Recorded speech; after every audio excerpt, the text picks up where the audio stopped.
Hello, 8th graders. It's Miss Setbite. I understand that you are beginning a research project, and so I wanted to show you a few new things available on the databases on the library website. If you go to the library website, which you can see that's where I am right now, you'll do what you've always done, which is click on databases, and you'll access the databases through Mac and VIA. So I've clicked on Mac and VIA. I do need to type in the name of my school. There are 3 Westside Middle Schools using Mac and VIA to organize their digital resources. So we're the middle one in Omaha. Mac and VIA will remember me through Clever. So when I click Login, my account will be authenticated, and you'll see my name is in the upper right-hand corner.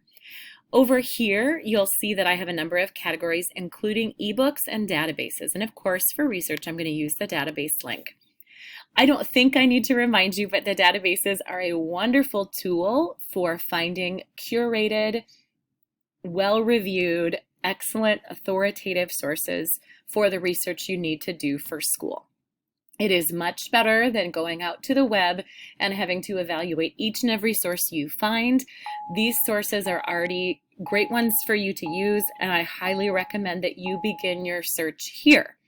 Now, some of these databases you are very familiar with, like BrainPop and Culturegrams. eLibrary is a resource I highly recommend for middle school students to use. There's not much that's different here, but I wanted to remind you of a few things that would be useful for this particular project. When I click on eLibrary, you'll see it actually offers me a few pathways: Culturegrams, ProQuest. I'm going to click on the middle one, which is eLibrary. If you are still unsure of what topic you may be researching for this class, I do recommend that you flip through a few of these articles here. You can see there's some common assignments and subjects where you might find a good topic. Editor's picks, some things that are just coming to the forefront right now. And of course, also some trending topics like Thanksgiving, human trafficking, Halloween, climate change, things that have come up recently in the news. And so that might be a place where if you're not sure what you'd like to research, you might begin here. If you have a topic in mind, you can go ahead and do a search using this very simple interface. I'm going to go ahead and search for chickens. And when I do that, I want to point out some of the things that come up first. You can see my search was very general, so it came up with well over 100,000 results. When I look on the left, I have some ways that I can refine or limit the results that I received. I can search by most recent. I can also, and you can see, I'm coming up with all different types of source types like newspapers, magazines, scholarly journals, images, which is something I want to go back to in a minute, books, web resources, etc. I can limit this to scholarly or primary sources. I can also refine it by the publication date. And when I go back up here, I wanted to show you that when I open an article, I have a number of tools that I can use during my research. So here's a basic article on chickens. I can jump to a particular topic like food safety or chicken diseases. When I open the full article, I have some options to make it easier to read. I can listen to it as I read. I can have it translated to another language. I can save it for later, either to Google Drive or other locations. Importantly, I can cite it in MLA format. The citation will be created for me. I can print it, and I can email it to myself. So you have a number of ways that you can use this article. I did want to go back, and just here quickly to show you there's some images associated with the article. And it's quite lengthy. There's a lot of information in this particular article, and it's relatively recent. It's from 2009. When I go back, I wanted to briefly talk about images because I think that can be really useful if you're creating some kind of final product. When I search it for images, one thing that's unique about eLibrary is that every featured image has a citation created for you. And so, for example, let's say you're researching keeping chickens. This young woman here is shown with one of her chickens, and so this might be a great image to illustrate the research that you've done. If I click on Cite, the citation is for the image, and so that's particularly helpful because those can be difficult to create on your own when you found an image on the web. If you have any questions about using eLibrary, I'm happy to answer those, but for right now, I'm going to move on and show you a few things about EBSCO. Now, EBSCO is a wonderful resource. It's very comprehensive. It has a lot of tools. It has a lot of information that's searchable within this database, but it can be a little trickier to use. And I've tried to do some things this year to make it easier. The main thing is when you open it, we've changed what the search function looks like, or the search interface looks like. So this actually takes you to Explora, which is a way to experience EBSCO that's a little bit more search engine-like. So you see you have that simple search bar here. Similarly with eLibrary, you have some trending topics, some subject areas that you can search. So again, if you're stuck on a topic, you might want to look at some of these featured articles as a way to get going. When you search, you can continue to refine your search. So if you have a giant search like chickens, you can come up with some other search terms to limit that. Or when you do that basic search, EBSCO, this is probably going to look a little bit more familiar now. This is what a search in EBSCO typically looked like. You'll notice that it is already going to check limit to full text for you. That was something we talked about a lot about last year. Explora will do that already. So you're not going to come up with scholarly abstract and things that are not useful for your search. You can continue to limit your search beyond full text to publication date, which is something I recommend, especially if you're doing a current topic. You can limit it to the source type, like if you only want to search magazines or if you only want to search encyclopedia articles. And you could also limit your search by lexile level. A couple of things when you are limiting your EBSCO or Explora search that I think are useful. For those of you who like to look at infographics and other things like that, one way to limit your search would be to magazine articles. And in that case, when I find an article like The Future of Meat, this comes from Science World in 2020, so it's very, very current.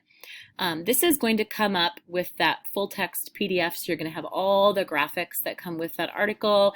It's going to have the subheadings and some of those infographics that are very accessible when you're doing research. And so that might be one thing you might want to limit or refine your search to magazine articles, because then you're going to get all of the features that came along with that article.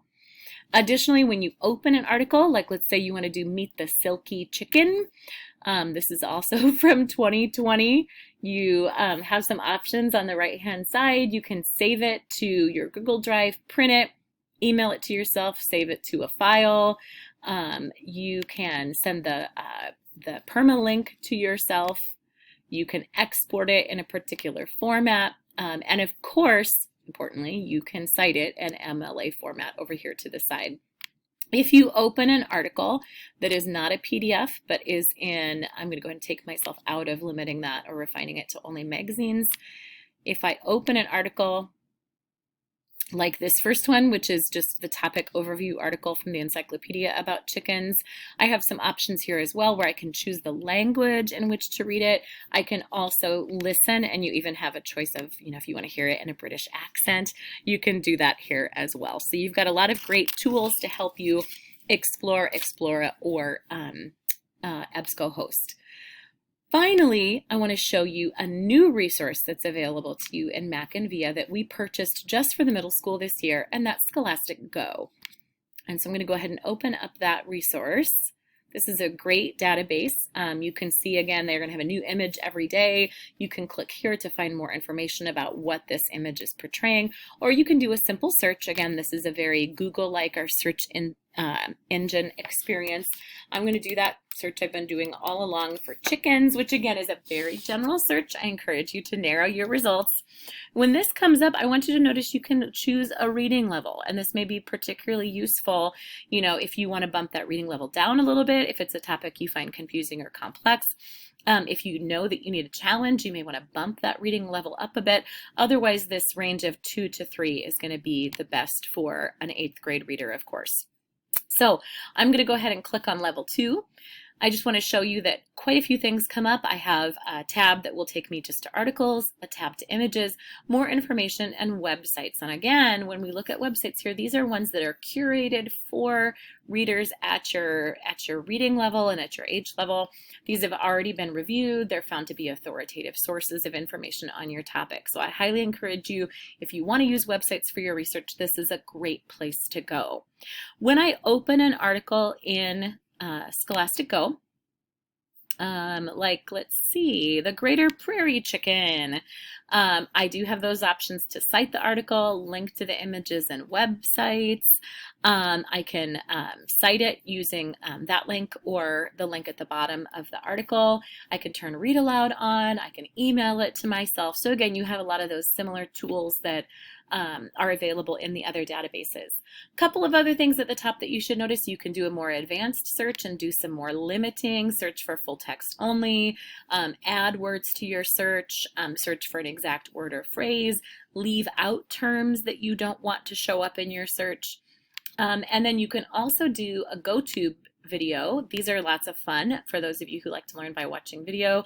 They're just short informational videos on a variety of topics. And so again, especially if you're casting about for a topic, watching some GoTube videos might pique your interest. Great links here to world news sources, major U.S. sources in this bar off to the right, and then a number of city papers and places that you could go for local news in different areas. So if you're interested in researching a topic that's, a current event happening in Boston, for example, access to the Boston Globe might be useful. There's some great maps in the atlas, and so there are a number of terrific tools in Scholastic Go that I think you'll find useful. Now, I'm going to have you, now that we have finished this screencast, I'm going to have you go now to the online database scavenger hunt that's a separate document in your Google Classroom. I'll have you complete that and submit it to me. Thanks, and if you have any questions, you can email me, Ms. Setvite, at the library, or you can stop in. Thanks very much.